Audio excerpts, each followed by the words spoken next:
Biggest investing mistakes happen in big bull markets.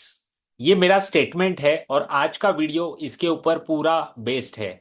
So I hope पूरा video आप देखोगे so that आपको बहुत सारे इंसाइट्स मिलेंगे बुल रन में क्या इन्वेस्टिंग मिस्टेक्स नहीं करने हैं। सो मेरा पास्ट का एक्सपीरियंस मैं आपके साथ शेयर करता हूँ। कुछ मैंने पढ़ा हुआ है और कुछ मेरा खुद का एक्सपीरियंस है जो कि मैं आपके साथ शेयर करने वाला हूँ। So stop losing money with these investing mistakes. So आपको जो भी मैं क्रैशेस या जो भी बबल बर्स्ट हुए हैं उसके बारे में मैं आपको बताऊंगा, तभी आपको उसमें से क्या क्या इंसाइट्स मिलेंगे वो आपको एक्युमुलेट करने हैं और जो भी सीखोगे आप कमेंट बॉक्स में डालिए। सो इंडियन मार्केट्स में कौन से क्रैशेस रहे, कौन से बबल हुए, उसका एक ओवरव्यू मैं आपको देता हूँ।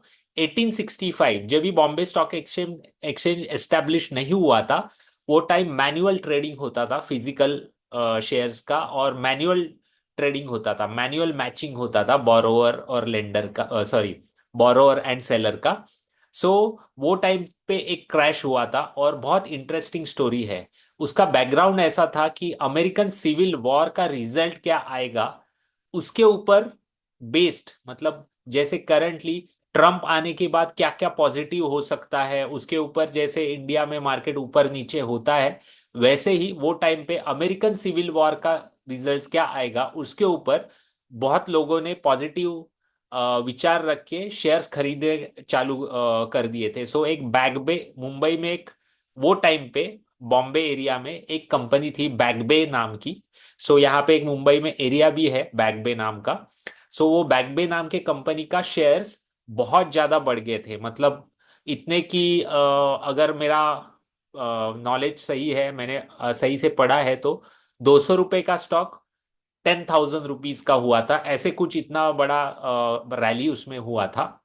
और बहुत सारे बैंकों ने, इंक्लूडिंग बैंक ऑफ बड़ौदा ने शेयर्स खरीदी करने के लिए लोगों को पैसे दिए थे।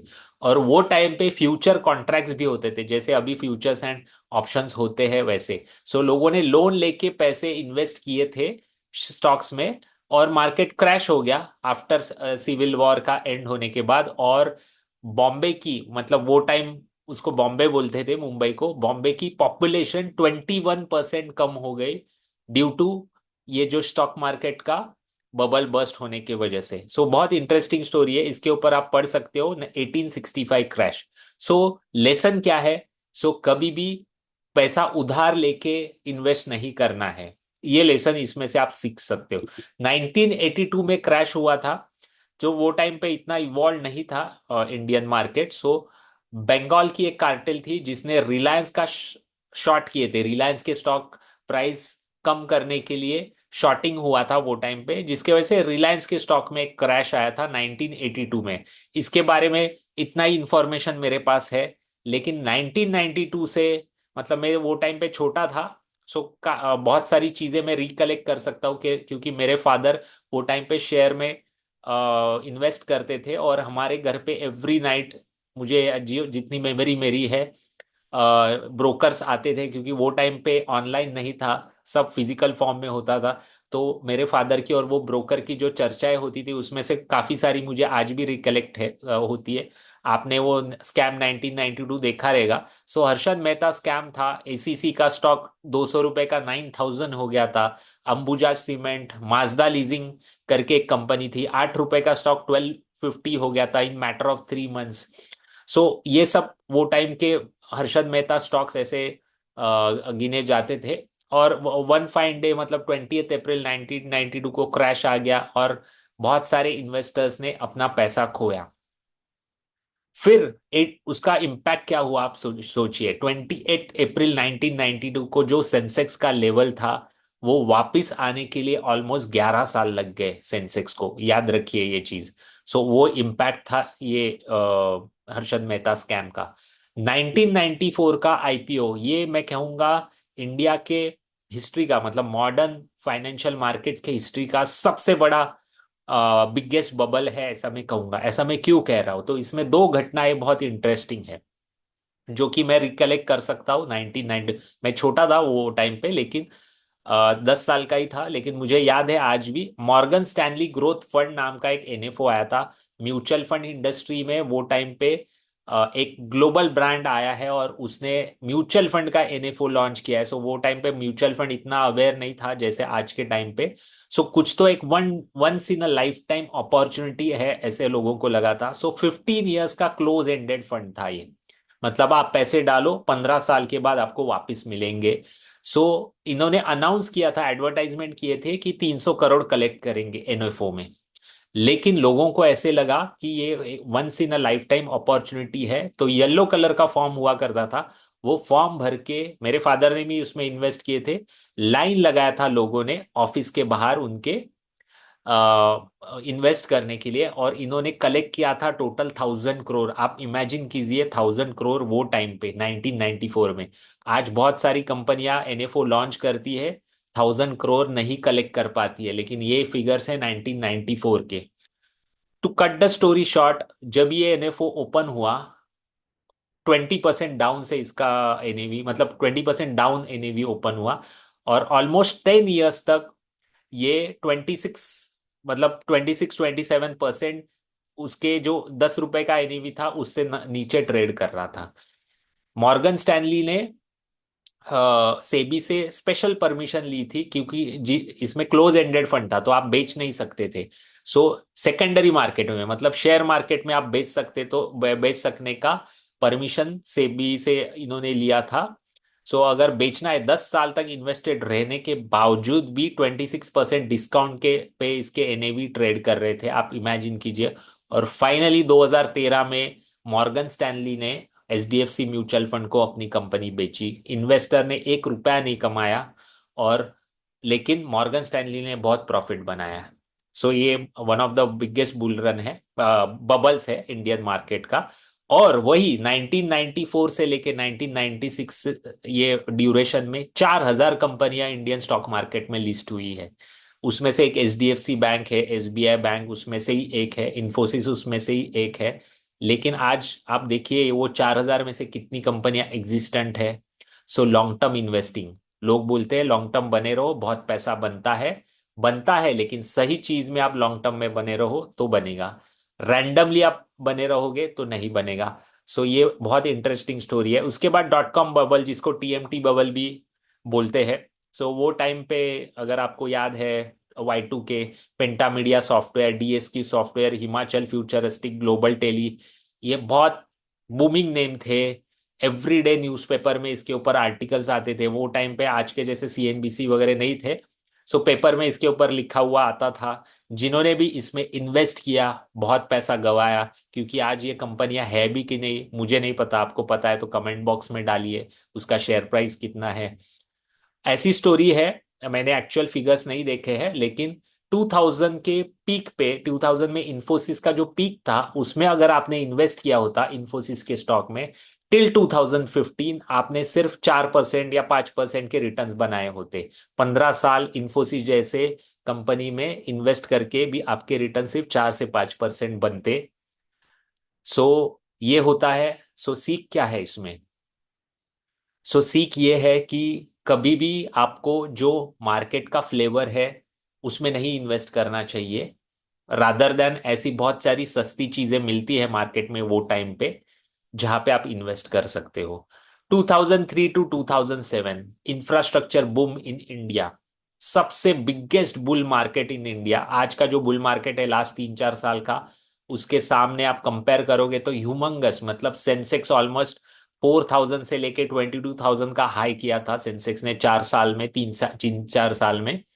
इंफ्रास्ट्रक्चर बबल इसको कहते हैं। IVRCL, Reliance power, Lanco infrastructure, Nagarjuna construction, GMR, RIL, RL, ये कंपनियां वो टाइम की बजवर्ड थी। सीएनबीसी आप 9:30 बजे लगाओ, क्योंकि 10 बजे वो टाइम पे मार्केट खुलता था। अगर आप 9:30 बजे लगाओ, यही स्टॉक्स वो चर्चा में रहते थे। इसमें से कौन सी कंपनी आज बहुत अच्छी कर रही है मुझे आप बता सकते हो कमेंट बॉक्स में। On top of it, infrastructure bull run में फार्मा, टेक्नोलॉजी और कंज्यूमर स्टॉक्स एट रिकॉर्ड लो थे। आज एचयूएल या कोई भी आप कंज्यूमर स्टॉक्स आप देखोगे बहुत 70, 80, 100 के पी पे ट्रेड करते, लेकिन डॉट चीप प्राइस में वो टाइम पे मिल रहा था। एक स्टोरी ऐसा है कि डीएलएफ, ये जो कंपनी है आज भी है, उसका जो मार्केट कैप है उससे भी कम मार्केट कैप इंडिया की सब फार्मा कंपनी का था 2007 के पीक में। सो आप इमेजिन कीजिए, कर सकते हो कितनी बड़ी अपॉर्चुनिटी वो टाइम पे थी। लेकिन किसी को इस पे देखना नहीं था, सबको चाहिए था इंफ्रास्ट्रक्चर। 2016 से 18, 2017 से मैं म्यूचुअल फंड का डिस्ट्रीब्यूशन का काम कर रहा हूँ प्रोफेशनली। सो ये मैंने देखा है एक्चुअल में। स्मॉल कैप म्यूचुअल फंड्स का बबल था ये 2 साल में। सबको लेना था SBI small cap fund, HDFC small cap fund. 2 साल तक ये चलता रहा 25-30। आज जैसे स्मॉल मिड कैप रिटर्न्स दे रहे हैं, वैसे ही रिटर्न्स वो टाइम पे इसमें बने थे स्मॉल कैप्स में। और सडनली वन फाइन डे 31 जनवरी 2018 में भारत सरकार ने long term capital gain tax लाया और स्मॉल और मिड कैप्स में ऑलमोस्ट 2.5 ईयर्स तक, मतलब 23 मार्च 2020 तक शार्प करेक्शन होते रहा। जिन्होंने भी इन्वेस्ट किया था 2017 के एंड पार्ट्स में या 2017 में स्मॉल कैप्स में, 2 ढाई 3 साल तक पैसे गवाते रहे। 2018 टू 20, जब ये स्मॉल और मिड कैप का जो करेक्शन वाला फेज चालू था, वही टाइम पे ग्रोथ स्टाइल ऑफ इन्वेस्टिंग में एक बबल आया था। सो आपने अगर वो टाइम पे मार्केट में आप अगर थे, तो आपने ऋतिक स्टॉक्स ये नाम सुना रहेगा, बहुत बजवर्ड था। मतलब HDFC, Reliance, Infosys, TCS, HDFC bank, ICICI bank, Kotak bank, इनके स्टॉक ने बहुत अच्छे रिटर्न्स दिए थे बिटवीन 2018 टू 20, जो टाइम पे स्मॉल और मिड कैप्स में बहुत शार्प करेक्शन था। सबको ये स्टॉक्स लेने थे। सो जिन्होंने भी उसमें इन्वेस्ट किया वो टाइम पे एचडीएफसी बैंक में, आज देखिए 4-5 साल के बाद, 6 साल के बाद क्या रिटर्न्स उन्होंने बनाए। ऑलमोस्ट 5-6-7% के एचडीएफसी बैंक में रिटर्न्स बने, अगर आपने वो बुल रन के पीक में इन्वेस्ट किया है एचडीएफसी बैंक में तो। ग्रोथ स्टाइल म्यूचुअल फंड्स में क्या स्टोरी था, एक्सिस के म्यूचुअल फंड सब टॉप पे चल रहे थे क्योंकि एक्सिस फॉलो करता है growth style of investing. So growth versus value, ये एक स्टाइल होती है इन्वेस्टिंग की। इसमें पीक पे था डाइवर्जेंस, मतलब वैल्यू स्टाइल इतना सस्ती थी, ग्रोथ स्टाइल एक्सपेंसिव थी। टिल 2020, 23 मार्च से आप देखिए वैल्यू स्टाइल ने कितना एक्स्ट्रा ऑर्डिनरी परफॉर्मेंस दिया है और ग्रोथ स्टाइल ने सब मिनिमल रिटर्न्स दिए हैं। सो ये था 2018 टू 2020 वाला फेज। लेसन्स क्या है? सो मुझे ऐसे लगता है आज के यूट्यूब वीडियो में ये जो मैंने स्टोरी आपको बताया, जिसमें से बहुत सारा मैंने देखा है मेरे आंखों के सामने, कुछ उसमें से पढ़ा है। सो क्या लेसन्स आपको लेना चाहिए 15 मिनट के वीडियो में? Staying away from the flavour of the R. आज के टाइम पे जो फ्लेवर है उसमें से आपको स्टे अवे करना है। जैसे 2003-7 में आप इंफ्रास्ट्रक्चर से दूर रहते, शायद 4 साल तक आपको लोग मूर्ख इंसान कहते, लेकिन 2007 का बस्ट होने के बाद आप सबसे हैप्पीएस्ट पर्सन होते क्योंकि आपका पैसा नहीं टूटता। 2016 से 18 में अगर आपने स्मॉल कैप में इन्वेस्ट नहीं किया होता तो आप बहुत हैप्पी हो जाते क्योंकि लार्ज कैप में पैसा बना 2018 से 20 में। डॉट कॉम बबल के टाइम पे आपने अगर आईटी में इन्वेस्ट नहीं किया होता तो आप बहुत हैप्पी हो जाते 2000 के डॉट कॉम क्रैश में, क्योंकि आपका पैसा नहीं टूटता और टूटा हुआ मार्केट में आप इन्वेस्ट करने की पैसे आपके पास होते। So staying away from the flavour of the year, maintaining asset allocation. So मैं असेट अलोकेशन ये नाम सुनते ही बहुत सारे जो इन्वेस्टर्स होते हैं वो लॉन्ग टर्म स्टोरी सुनाते हैं कि इक्विटी में सबसे ज्यादा रिटर्न्स बनते हैं, इक्विटी में लॉन्ग टर्म में सबसे ज्यादा रिटर्न्स बनते हैं, नो डाउट, लेकिन जिगजैग बनते हैं। सो ये जिगजैग वाला जो नीचे वाला पोर्शन है उसमें क्या आप बने रह सकते हो? क्या आपको रात की नींद आएगी? अगर उससे आपको कोई फर्क नहीं पड़ता है तो इक्विटी में ज्यादा रिटर्न्स बनेंगे, नो डाउट अबाउट इट। तो असेट अलोकेशन आप मेंटेन मत कीजिए। नॉर्मल इंसान आप मेरे और आपके जैसे अगर होंगे तो असेट अलोकेशन आपको मेंटेन करना है विथ मिनिमम वोलेटिलिटी, आपको रीजनेबल रिटर्न्स आपको मिलेंगे तो आपका लाइफ हैप्पी और बहुत शांति से आप जी सकते हो। Investing in non constraint mutual fund, इसके ऊपर मैं बहुत स्ट्रेस कर रहा हूँ। ये जो टॉपिक है इसके ऊपर कंस्ट्रेंट इन्वेस्टिंग के ऊपर डिटेल वीडियो कभी मैं बताऊंगा, लेकिन ये शब्द आप ध्यान में रखिए, आने वाले टाइम में ये बजवर्ड होने वाला है, investing in non constraint mutual fund.